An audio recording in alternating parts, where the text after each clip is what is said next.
அம்மாடி அம்மா என்னங்க சொல்கிறது, வெயிலில் பயங்கரமாக இருக்குது. ஆனால் ஒரு முக்கியமான விஷயம் என்ன அப்படின்னு கேட்டிங்கன்னா, இப்போ மதியம் கிட்டத்தட்ட ஒரு 3 மணிக்கு இப்போ ஒரு அரை மணி நேரத்துக்கு முன்னாடியே பார்சல் வந்துருச்சு. ஆனால் இந்த பார்சலுக்கு நான் டெலிவரி பண்ணுறவர்கிட்ட கிட்டத்தட்ட கெஞ்சியிருப்பேனே சொல்லலாம். கொஞ்சம் ஃப்ரெண்ட்லியாக 2 வருஷமாக வராரு, 2 வருஷமாக வந்துட்டு இருக்கிறதுனால நான் அவர்கிட்ட ஓப்பனாக சொல்கிறேன், நான் வந்து ஒரு யூடியூப் சேனல் வச்சுருக்கேங்க. தயவு செஞ்சு எனக்கு மதியமாக கொண்டு வந்து பொருள் கொடுத்தீங்க அப்படின்னா அன்றைக்கி நான் வீடியோ எடுத்து போடுறதுக்கு ஹெல்ப்பாக இருக்கும் அப்படின்னு ஹெல்ப் பண்ணுங்கள் ப்ளீஸ், எனக்கு கொஞ்சம் கொடுங்க, சீக்கிரமாக கொண்டு வந்து கொடுங்க, நைட்டு வந்து கொடுக்காதீங்க அப்படின்னு எவ்வளவோ தடவை சொல்லிட்டேங்க.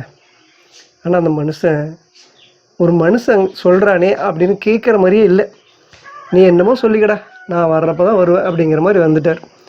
நான் ஓரளவுக்கு மனசில் நொந்து போயிட்டேன். சரி, இவர்கிட்ட கேட்டு பிரயோஜனம் மேலே வர்றப்போ வந்துட்டு போகுது அப்படிங்கிற மாதிரி விட்டுட்டேன். இவர் மேலே எந்த கம்ப்ளைண்ட்டும் எனக்கு இல்லை. ஆனால் இந்த மாதிரி அவர் பண்ணுறது கொஞ்சம் மனசுக்கு பர்சனலாக எனக்கு மனசுக்கு கஷ்டமாக இருந்துச்சு. அதுக்காக அவர் என்ன பண்ண முடியும்? அவர் கொண்டு வந்து கொடுக்குறப்ப தானே கொண்டு வந்து கொடுக்க முடியும் அப்படிங்கிற மாதிரி. ஆனால் அவர் வேணும்னே பண்ணுறாரு. நினச்சா கொண்டு வந்து கொடுக்கலாம். ஏன்னா என்னை தாண்டி தான் மற்ற எல்லா ஏரியாவுக்கும் போக முடியும். அங்கே ஆஃபீஸ் இருக்குன்னா அவர் ஆஃபீஸிலேருந்து பைக் எடுத்துகிட்டு கிளம்புறாருன்னா எனக்கு கொண்டு வந்து கொடுத்துட்டு போயிடலாம். அவ்வளோ எக்ஸ்பீரியன்ஸாக 2 வருஷமாக இருக்கார், அவருக்கு பழக்கம். இன்னொரு விஷயம் இது சொல்ல கிடையாது, இருந்தாலும் சொல்கிறேன். நான் வந்து எனக்கு டெலிவரி பண்ணுறவங்களா இருந்தாலும் சரி, எனக்கு வந்து இந்த மாதிரி ஒருத்தர் இருக்காங்க, நல்லா ஒர்க் பண்ணுறாங்க அப்படின்னா அவங்கள என்கரேஜ் பண்ணுறதுக்காக ஏதாவது ஒரு கிஃப்ட்டு பண்ணுவேன். அப்படி இவருக்கு கிஃப்ட் பண்ணியிருக்கேன். சரி, அதுக்காகவாது அவர் கொஞ்சம் நினச்சி பார்த்துருந்துருக்கலாம். சரி, ஒரு மனுஷன் யாருமே இப்படியெல்லாம் பண்ண மாட்டாங்க, நமக்கு ஒருத்தர் பண்ணுறாரு, சரி அவர் கேட்குறாரு, ஒரு தொழில் ரீதியாக கேட்குறாரு, ஒரு வீடியோ போடுவாராட்டிருக்கு, நம்ம மதியமே கொண்டு போய் கொடுத்துட்டு அப்புறம் மற்றவங்க போயிடலாம் அப்படின்னு நினச்சிருக்கலாம். இது நினைக்கிறது இயல்பு, தப்பு கிடையாது. நம்ம எதிர்பார்க்குறோம், கேட்குறோம், கிட்டத்தட்ட கெஞ்சிரும். அப்படி கெஞ்சியும் கூட அவர் அது மாதிரி நடந்துக்கல. ஆனால் அதுக்கப்புறம் மிஸ்டேக் பண்ணார். என்னென்னா, பொருள் வந்து கொடுக்காமையே 8 மணிக்கு 7 மணிக்கு மேலே வந்து பார்த்திங்கன்னா கொடுக்குறப்ப லேட் ஆயிரும், கொடுக்காமே போயிடுவார். எனக்கு கொடுத்த மாதிரி டெலிவரி கொடுத்துட்டேன் அப்படிங்கிற மாதிரி அவர் போட்டு அடுத்த நாள் மற்ற பொருளோடு சேர்த்து கொண்டு வந்து கொடுப்பார். இதுக்கு வந்து நான் லேட் ஆகிறப்போ நிறைய தடவை ஃபோன் பண்ணியிருக்கேன். நான் எடுத்தோன்னே கஸ்டமர் கேருக்கெல்லாம் கால் பண்ண மாட்டேன். அவருக்கு ஃபோன் பண்ணி 10-20 தடவை ஃபோன் பண்ணி எடுக்கலை. அன்னைக்கு நான் வந்து கஸ்டமர் கேருக்கு கால் பண்ணி இந்த மாதிரி எனக்கு பொருள் வந்துச்சு அப்படின்னு இருக்குங்க, நான் பொருள் கொடுக்கலைங்க அப்படிங்கிற மாதிரி போட்டிருந்தேன். இதே மாதிரி ஒரு முக்கியமான ஒரு பொருள், விலை அதிகமான ஒரு பொருள் வந்திருக்கு. அவர்கிட்ட நான் கால் பண்ணி சொல்கிறேன், ஆனால் இந்த மாதிரினா அது விலை அதிகம், கிட்டத்தட்ட ஒரு 28,000 என்னமோ அந்த மாதிரி பொருள் வருனா கேஷ் ஆன் டெலிவரி போட்டிருக்கு, தயவு செஞ்சு நீங்கள் கொண்டு வந்து கொடுங்க, வேறு யார்கிட்டையும் கொடுத்துறாதீங்க, எனக்கு மதியமே கொண்டு வந்து கொடுங்க அப்படின்னு அவர்கிட்ட ஃபோன் பண்ணி கேட்டேங்க. அவர் காலையில் ஆஃபீஸில் வந்து பொருளெல்லாம் செக் பண்ணுறப்பே நான் வந்து கேட்டேன். ஆனால் அந்த மனுஷன் இல்லைங்கண்ணா, என்னால் வர முடியாதுங்கண்ணா, வேற ஒரு புது பையன் தான் வருவாப்புல அப்படின்னு சொல்லிட்டாப்புல. ஆனால் எப்போவுமே அந்த மாதிரி புதுசாக அன்றைக்கி ஜாயின் பண்ண பையன்கிட்ட வந்து விலை அதிகமான பொருள் கொடுக்க மாட்டாங்களா. இவரோட ஒர்க் பண்ணுவார் இல்லையா, அவருக்கு நான் கால் பண்ணி கேட்குறப்ப அண்ணா அவர் உங்கள்கிட்ட உடான்னு சொல்கிறாரு, வேணும்னே பண்ணுறாரு, நிச்சயமாக அவர் தான் கொண்டு வந்து பொருள் கொடுப்பாங்க, ஏன்னா இவ்வளோ விலை அதிகமாக இருக்கிற பொருளை யார்கிட்டையும் கொடுக்க மாட்டாங்க அப்படிங்கிற மாதிரி சொன்னார். நைட்டு 9:30 மணிக்கு கொண்டு வந்து கொடுத்தாரு. அதுவுமே அப்போ வந்து நான் கஸ்டமர் கேரில் அப்போது கிட்டத்தட்ட மார்ச் 20ன்னு நினைக்கிறேன், போன மாதம். அப்போ இருந்தே நான் வந்து கால் பண்ணி இவங்க மேலே கம்ப்ளைண்ட் பண்ணிட்டு இருக்கேன். ஏன்னா ஃபோன் பண்ண எடுக்கிறது இல்லை, தப்பான இது கொடுக்குறாங்க. இப்போது அவங்க பண்ண தப்புக்கு நான் வந்து சரியாக ஒருத்தர் நடந்துக்கிட்டாங்கன்னா நீங்கள் சரியாக நடந்துக்கிறீங்க அப்படின்னு என்கரேஜ் பண்ணுவேன். ஒருத்தர் தப்பாக நடந்துக்கிறாங்க அப்படின்னா நீங்கள் தப்பாக நடந்துக்கிறீங்க அப்படின்னு ஓப்பனாக சொல்லுவேன். அவர் மேலே புகார் கொடுத்துருக்கு அப்படின்னு சொல்லி நான் அவர்கிட்ட சொல்லிட்டு அவர்கிட்ட ஓப்பனாக சொன்னேன், ஆனால் அமேசானில் வந்து எனக்கு பொருள் வாங்குறதுக்கு எனக்கு ஐடியாவே இல்லை, அதுக்கு காரணம் நீங்கள் தான், எனக்கு டெலிவரி வந்து கரெக்டாக கொடுக்க மாட்டேறீங்க, கொடுத்த மாதிரி காட்டுறீங்க, உங்கள்கிட்ட கேட்டாலும் கொண்டு வந்து கொடுக்க மாட்டேறீங்க, லேட் பண்ணுறீங்க, வேணும்னே ஒரு நாள் தள்ளி போட்டுறீங்க. அதுக்குள்ளே அது எங்கே அங்கே போகுதுங்க, ரோட்டில் கத்திட்டு போகுது, பொருள் விற்றுட்டு இருக்கேன் அப்படின்னு அவர்கிட்ட ஓப்பனாக சொன்னேன். நீங்கள் ஓகே எனக்கு டெலிவரி கரெக்டாக கொடுக்குறீங்க அப்படின்னா நான் டெலிவரி பண்ணுறேன், ஆர்டர் போடுறேன், இல்லைன்னா நான் விட்டுறேங்கண்ணா, எனக்கு இது முடியல அப்படின்னு சொன்னேன். பரவாயில்லண்ணா, நீங்கள் ஆர்டர் பண்ணுங்க, நான் கொண்டு வந்து கொடுக்குறேன் அப்படின்னு சொன்னார். ஆனால் பாருங்கள், ஒரு நிமிஷம் இருங்க, இந்த பொருள் OnePlus இது வந்து மார்ச் 12 இந்த ஏப்ரல் 12ஆம் தேதியே வரணும். இவர் என்ன பண்ணிட்டார், அப்போ வந்து ஓகே பண்ணிட்டு சரி அப்படின்னு சொல்லிட்டு நான் முகத்துக்கு நேராக சொல்கிறேன், கம்ப்ளைண்ட் பண்ணிட்டேன்னு நேரடியாக ஹானஸ்ட்டாக அவர்கிட்ட ஓப்பனாக சொல்லிட்டேன். நான் உங்கள் மேலே இப்போ தான் நான் கம்ப்ளைண்ட் பண்ணேன் அப்படின்னு சொல்லியிருக்கேன், உங்கள் மேலே ஏற்கனவே நான் கம்ப்ளைண்ட் பண்ணிட்டேன்னு சொல்லியிருக்கேன். ஆனால் அவர் அதை என்ன அப்போ விட்டுட்டு அதுக்கப்புறம் ரிவெஞ்ச் எடுக்க ஆரம்பிச்சிட்டார். இந்த பொருளை எனக்கு கொடுக்காமே கொடுத்த மாதிரி என்னை வந்து பார்த்த மாதிரியும் நான் இல்லாத மாதிரியும் போட்டார். அவுட் ஆஃப் டெலிவரி எடுத்துட்டாங்க. அதாவது ஒரு பொருள் வந்து வெளியே கஸ்டமர் கொடுக்கறதுக்கு டெலிவரி எடுத்துட்டாங்க அப்படின்னு இந்த பொருள் வந்துருச்சு ஏப்ரல் 12ஆம் தேதி. ஆனால் அந்த பொருள் எனக்கு வரல.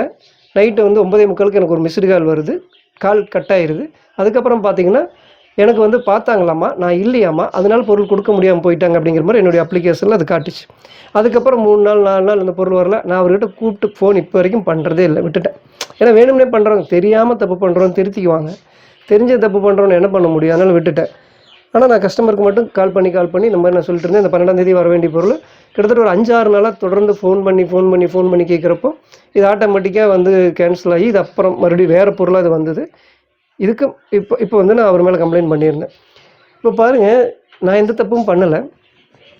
இன்றைக்கி இது எதுக்கடா எடுத்தோன்னே அம்மாடி அப்பா அப்படின்னு சொல்லி நான் வந்து இந்த பொருள் ஆரம்பித்தேன்னா, இதை தான் நான் முதல்ல கேட்டேன் அவர்கிட்ட. மதியானமே கொண்டு வந்து கொடுங்கண்ணா, நான் பொருள் வந்து டெலிவரி வந்த உடனே நான் வீடியோ போடணும் அப்படின்னு. ஓகே, இதெல்லாம் ஒரு பெரிய கதை அப்படின்னு நினைக்காதீங்க. மனசுக்குள்ளே இருக்கிற ஒரு பெரிய வேதனை. நம்ம ஒரு மனுஷங்கிட்ட கேட்குறோம், அவர் நினச்சா கொடுத்துட்டு போயிருக்கலாம். இன்றைக்கி எப்படி கொண்டு வந்து கொடுக்க முடியுது? அவரே தானே, அதே ஆஃபீஸ் தானே, அதே நிறுவனத்தில் தானே ஒர்க் பண்ணுறாரு.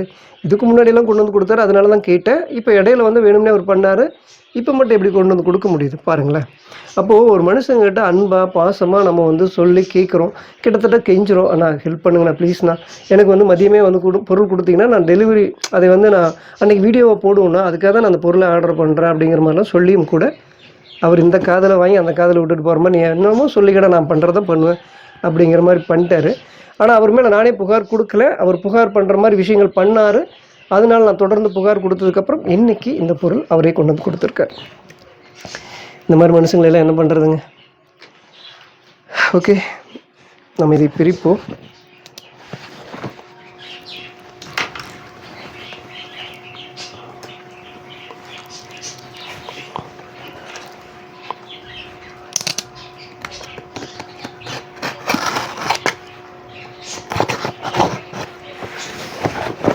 எப்போயுமே இந்த மாதிரி கத்தி வச்சு இப்படி எடுக்காதீங்க, விஸ்குன்னு வந்து பட்டுரும். நான் தப்பாக தான் இப்போ கட் பண்ண இல்லையா, தப்பாக கட் பண்ணேன். இப்படி தான் எடுக்கணும். இப்போ இவ்வளோ தூரம் நம்ம எடுக்கிறோம் அப்படின்னா இது மெதுவாக எடுக்கிறப்போ ஓகே தான்.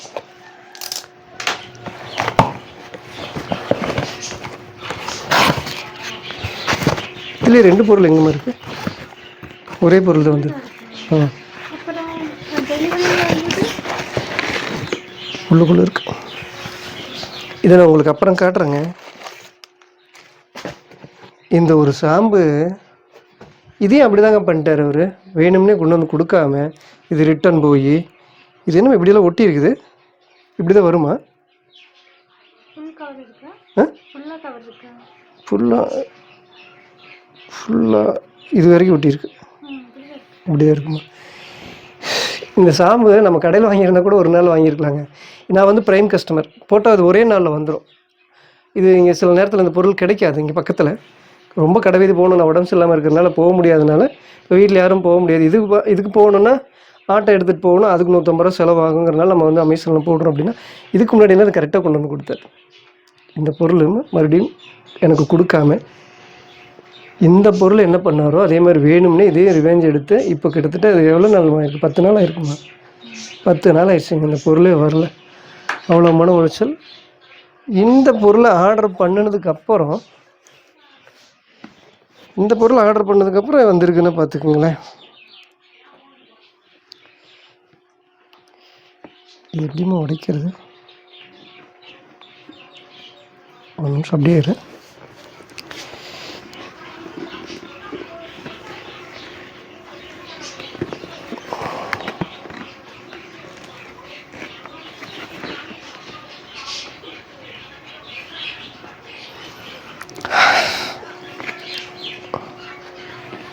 சீல் இங்கே இருக்குங்க.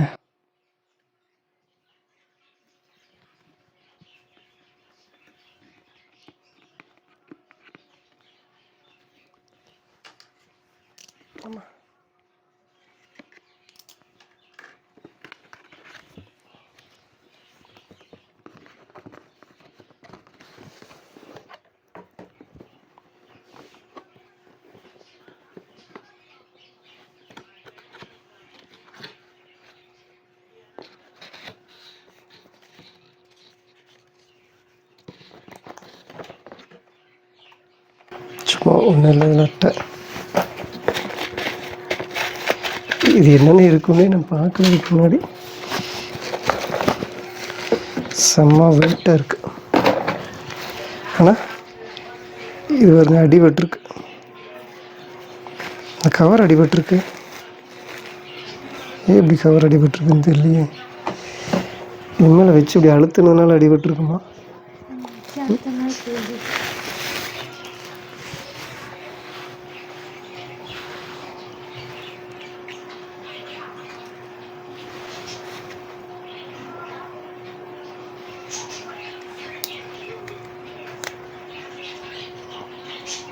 பாஸ் 2 அப்படின்னு போட்டிருக்கு. ஓகே,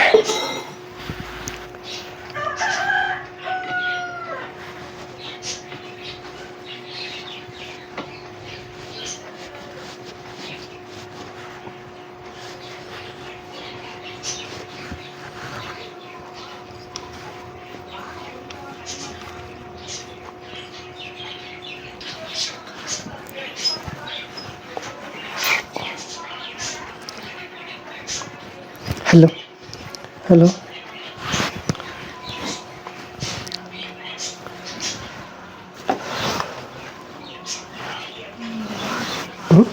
இருமா.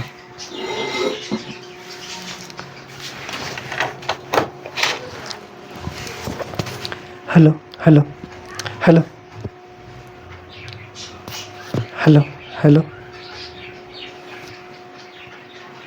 ஹலோ ஹலோ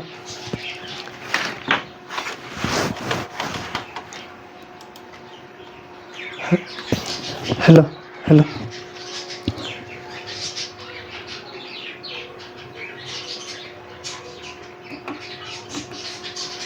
ஹலோ ஹலோ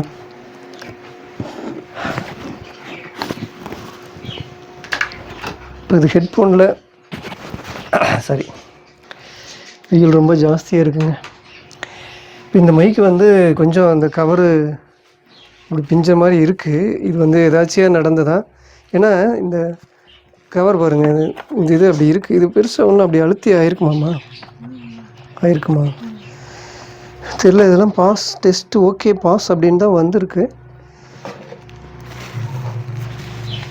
இங்கே மட்டும் கிழிஞ்சிருக்கு, இந்த இடம் மட்டும். உண்மையாகவே அந்த மாதிரி ஏதோ அழுத்தி தான் காயமாயிருக்கு. வேணும்னா கொஞ்சம், அதாவது ரொம்ப நாளாக இருந்து அடிபட்டு நொந்து போய் இருக்குன்னு நினைக்கிறது. எவ்வளோ நாள் பழசு அப்படி எதுன்னு தெரியல. இது மறுபடியும் தான் செக் பண்ணி பார்க்கணும். நான் மைக் விட்டு போட்டு அந்த பக்கம் போய் தள்ளி நின்று பேசியிருக்கேன் இப்போது. ஏன்னா இது வந்து ரொம்ப, ஒரு நிமிஷம் இருங்க.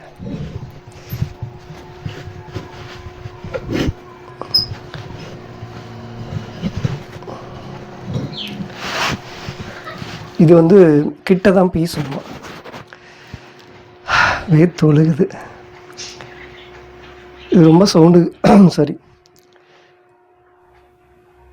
Hello hello. இப்போது கொஞ்சம் சவுண்டு ஏற்றி வச்சுருக்கேன். இது எந்தளவுக்கு இப்போ ரெக்கார்ட் ஆகுது அப்படிங்கிறது தெரியல. வெளியே இருக்கிற சவுண்டெல்லாம் எந்தளவுக்கு எடுக்குது அப்படின்னு தெரியல. கிட்டத்தட்ட சவுண்டு ஃபுல்லாகவே நான் வச்சுருக்கேன். ஃபுல்லாக நான் வைக்கிறப்போ என்னாகும், ஏன்னா மற்ற சவுண்டெல்லாம் கேட்குது. ஏன்னா இந்த மைக்கு வந்து பார்த்திங்கன்னா வெளியே இருக்கிற சவுண்டெல்லாம் கேட்கக்கூடாது அப்படிங்கிறக்காக இந்த மைக்கை நான் வாங்கியிருக்கேன்.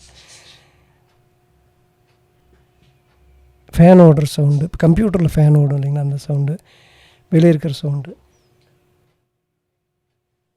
இப்போது ஓகே, இப்போ ஃபுல்லாக நான் வைக்கிறதுக்கு பதிலாக இப்போ கொஞ்சம் கம்மி பண்ணியிருக்கேன். இது எந்தளவுக்கு வந்து சவுண்டு எடுக்குது அப்படிங்கிறது தெரியல, ரெக்கார்ட் ஆகுது அப்படின்னு தெரியல. இப்போ இது வந்து ரொம்ப கம்மியாக இருக்குது. இப்போ கொஞ்சம் சவுண்டாக பேசணும். ஓகே, இது கரெக்டாக இருக்கும்னு நினைக்கிறேன். சரி, ஓகேங்க. ஏதோ ஒன்று இப்போதைக்கு இந்த பொருள் வந்திருக்கு, அதை வந்து உங்கள்கிட்ட காட்டணும். அல்லது அதை பற்றி நான் ஓப்பன் பண்ணி பார்சல் வந்து பிரிக்கிறப்போ வந்து ரொம்ப வேத்துழுதுங்க. ஏன்னா நம்ம வந்து பார்சல் வர்றப்பவே பிரித்து ஒரு வீடியோ எடுத்துக்கணும். அதுக்காக நம்ம வீடியோ எடுத்திருக்கோம். அது இல்லாமல் இந்த மாதிரி டெலிவரி கரெக்டாக கொண்டு வந்து கொடுக்கறதுக்கு முன்னாடி நடந்த அத்தனை பிரச்சனையும், இதுக்கு முன்னாடி 2-3 வீடியோலாம் பார்த்திங்கன்னா அதை பற்றியே புலம்பி வீடியோ போட்டிருப்பேன். அந்தளவுக்கு அந்த மனுஷன் நடந்துக்கிட்டார். ஒரு மனுஷங்கிட்ட ஒரு தடவை 2 தடவை இல்லைங்க, பல தடவை நம்ம வந்து கேட்டிருக்கோம். கேட்டதுக்கப்புறம் வந்து அவர் வந்து கரெக்டாக சரி ஓகே கேட்குறேன். நம்ம ஒரு மனுஷன் வந்து மதித்து ஒருத்தர்கிட்ட கேட்குறாங்களே, கேட்காம உதவி செய்கிறது தாங்க பெரிய விஷயம். கேட்டும் ஒருத்தன் உதவி செய்யலை அப்படின்னா அவன்லாம் மனுஷனா அப்படிங்கிற மாதிரி தான் இருக்குது. அவங்க வேலை செய்கிறாங்க.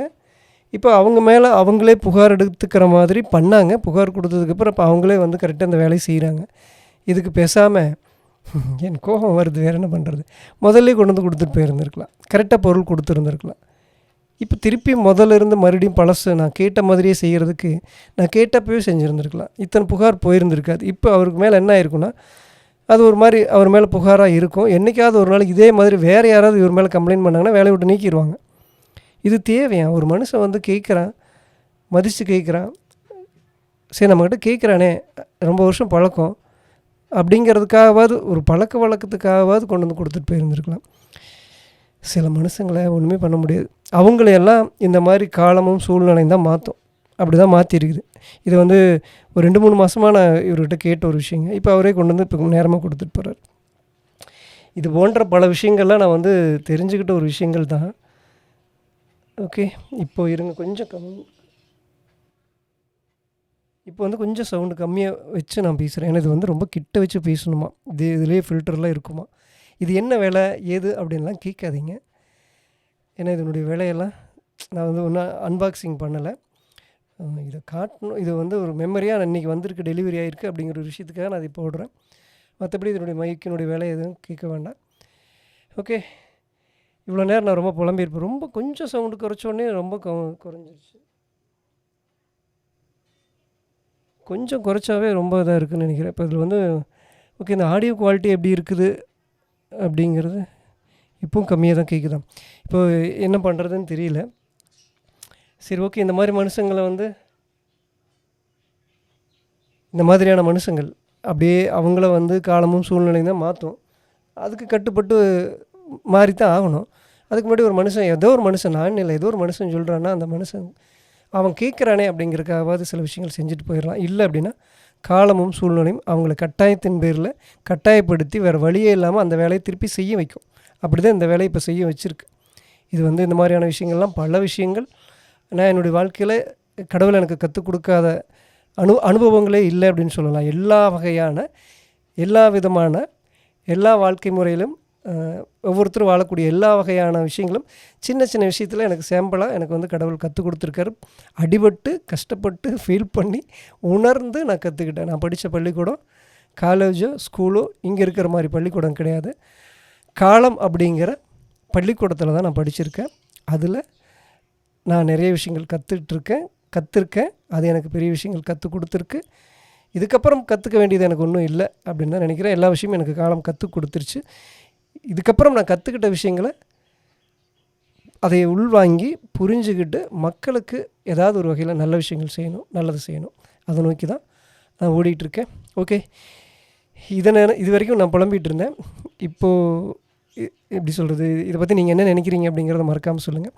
அடுத்த ஒரு நல்ல வீடியோவில் சந்திக்கிறேன்.